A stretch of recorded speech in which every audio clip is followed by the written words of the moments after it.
Inilah 3 waktu yang jika seseorang muslim dan seorang mukmin melakukan tidur dalam 3 waktu ini, maka rezekinya akan sulit. Ketika dia punya hutang-hutangnya akan susah lunas. Ketika dia berjualan, jualannya akan susah laris. Ketika dia punya usaha, usahanya akan susah maju. Pada waktu apa saja yang bisa menyebabkan orang itu fakir atau orang itu tetap hidup dalam lingkaran kemiskinan. Sebelum saya lanjutkan, silakan bagi para sahabat Sa'adatul Lillah yang dirahmati Allah untuk menonton video ini yang belum subscribe, silakan ringankan tangannya untuk subscribe agar ketika channel ini berbagi tentang kajian Islami, maka Anda bisa langsung mendapatkan notifikasi video terbarunya. Dan silakan jika Anda seorang muslim dan muslimah yang menyukai kebaikan, maka silakan klik tombol jempolnya dan tulis doa-doa terbaik Anda di kolom komentar dengan harapan semoga dengan Anda menulis hajat Anda di komentar, banyak para jamaah lain yang melihat doa Anda dan mengamini doa Anda sehingga doa Anda cepat diijabah oleh Allah Subhanahu wa taala. Amin ya rabbal alamin. Sahabat yang dirahmati oleh Allah Subhanahu wa taala, yang namanya rizki seseorang seperti dalam Al-Quran, Allah berfirman bahwa Allah Subhanahu wa taala itu sudah menjamin rezeki semua makhluk. Allah yang berada di atas bumi sudah dijamin, mau itu pria maupun itu perempuan, sudah dijamin oleh Allah terkait rezekinya. Lantas ketika ada seseorang yang dalam hidupnya mengalami kesulitan rezeki, kesempitan ekonomi, maka ini perlu digarisbawahi. Pasti ada faktor, pasti ada penyebab-penyebab, dan penyebab itu ada 2. Ada faktor internal, ada faktor eksternal. Faktor internal itu adalah penyebab yang kita lakukan oleh diri kita sendiri sehingga rezeki kita sulit. Dan faktor eksternal adalah misalnya rezeki kita diganggu oleh manusia lain atau orang lain. Maka oleh karena itu, dalam pembahasan ini kita akan fokus membahas penyebab rezeki seseorang itu sulit secara internal, yaitu bagaimana kita mengetahui hal yang menjadi penyebab rezeki kita sulit, yaitu kita melakukan aktivitas tidur dalam 3 waktu ini. Lantas menjadi pertanyaan, apakah tidur bisa menjadi penyebab rezeki seseorang itu sulit? Mungkin ada pertanyaan seperti itu. Ini yang berkata bukan saya, tapi saya mengambil ilmu ini dari para ulama dan Rasulullah sallallahu alaihi wasallam.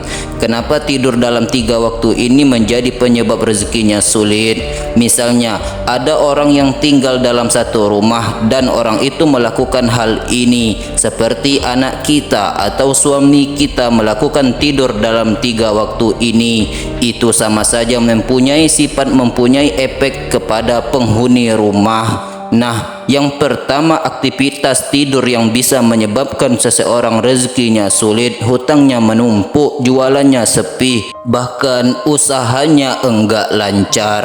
Yang pertama adalah tidur setelah waktu subuh. Sebagaimana yang dikatakan seorang ulama besar yang bernama Ibnu Qayyim, beliau berkata dalam satu kitab dan di dalam satu kitabnya, yaitu tidur setelah solat subuh itu dapat mencegah atau menghalangi rezeki.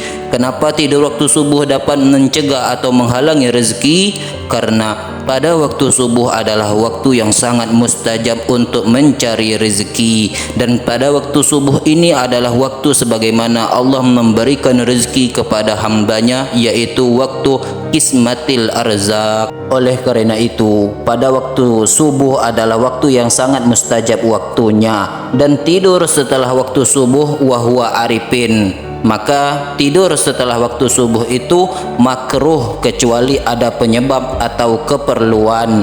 Misalnya karena mungkin Anda sakit atau Anda habis lembur dan membuat ngantuk banget dan membuat ngantuk sekali, atau karena ada sesuatu penyebab atau keperluan, maka itu tidak apa-apa. tapi usahakan jangan sampai tidur setelah waktu subuh.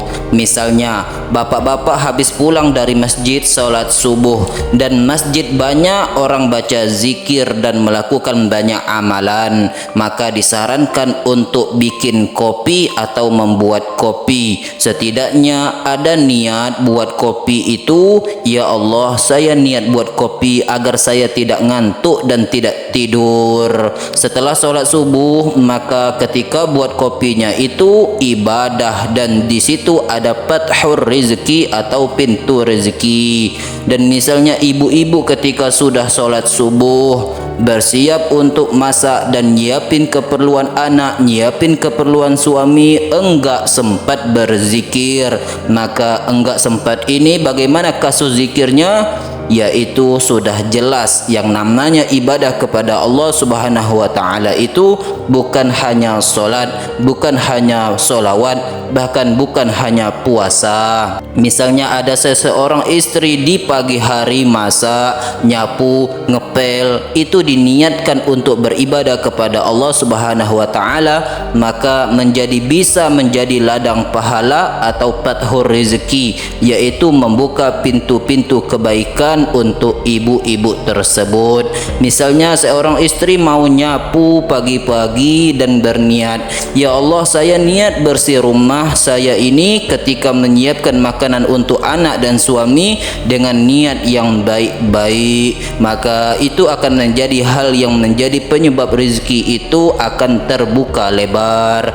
Kemudian alasan kenapa kita jangan sampai tidur setelah sholat subuh, karena Rasulullah sallallahu alaihi wasallam pernah bersabda dan beliau berdoa seperti doa ini, Allahumma barik li ummati bukuriha, yang artinya ya Allah berkahilah umatku di waktu paginya.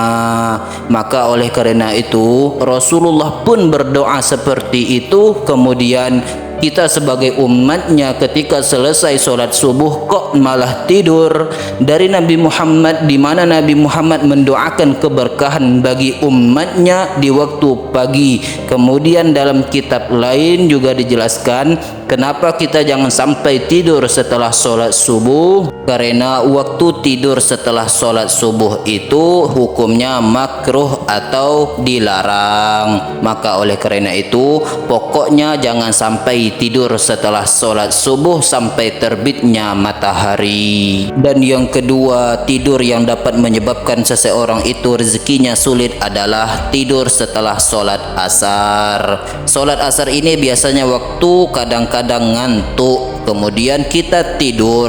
Biasanya ini jangan dilakukan. Yang misalnya biasa tidur setelah waktu sholat asar, jangan sampai lagi tidur setelah sholat asar. Barang siapa yang tidur setelah sholat asar, bukan hanya rezekinya yang sulit, tapi dia bisa kehilangan akal sehatnya. Dan waktu asar ini waktu yang sangat mustajab. Pokoknya kita semua jangan sampai tidur setelah sholat asar. Kalau rezeki kita ingin lancar, hutangnya cepat lunas. Kemudian waktu yang ketiga, yang mana waktu ini jangan sampai kita tidur, yaitu setelah sholat maghrib. Setelah sholat maghrib sampai sholat isya, jadi dimakruhkan atau dilarang untuk tidur. Seorang mukmin yang rezekinya ingin lancar dan rezekinya ingin barokah dan badannya ingin sehat dan ingin segala hajatnya dikabulkan oleh Allah Subhanahu wa taala, maka jangan sampai tidur setelah sholat maghrib. Misalnya kita habis sholat maghrib malah seluncuran gitu kan. Pokoknya yang lebih baik itu kalau bisa dari waktu asar sampai ke isya nyambung aja amalan-amalan yang lainnya, nyambung aja amalan-amalan zikirnya. Sahabat channel Sa'adatul Lillah yang dirahmati oleh Allah Subhanahu wa taala, habis asar jangan tidur, lebih baik berzikir sampai maghrib. Salah satu amalan yang bagus setelah maghrib ialah kita membaca surah Waqiah dan zikir-zikir yang lainnya. Misalnya sampai waktu Isya masuk, dan itu bisa Anda lakukan sebagai upaya ikhtiar jalur langit atau fathur rezeki, yakni membuka pintu rezeki Allah Subhanahu wa taala, membuka pintu kebaikan Allah Subhanahu wa taala. Hajat terkumpul, hutang lunas, yang melunasi bukan kita tetapi Allah Subhanahu wa taala dengan ikhtiar seperti jalur langit yang diajarkan oleh para ulama dari para Rasulullah sallallahu alaihi wasallam. Semoga waktu-waktu ini bermanfaat, kita sampaikan kepada keluarga kita, kita sampaikan kepada anak-anak tersayang kita, sampaikan ke suami tersayang kita untuk tidak melakukan tidur pada 3 waktu ini, yaitu pada pagi hari setelah solat subuh dan setelah solat asar dan setelah solat maghrib sampai solat Isya. Semoga bermanfaat bagi sahabatku yang mulia. Pesan dan kesan dari video ini ialah, marilah kita hindari tidur di waktu-waktu tersebut agar rezeki kita bisa dilancarkan oleh Allah Subhanahu wa taala, agar badan kita disehatkan selalu oleh Allah Subhanahu wa taala. Amin ya rabbal alamin. Hanya inilah yang dapat kami sampaikan dalam video ini. Semoga bermanfaat dan berkah. Wassalamualaikum warahmatullahi wabarakatuh.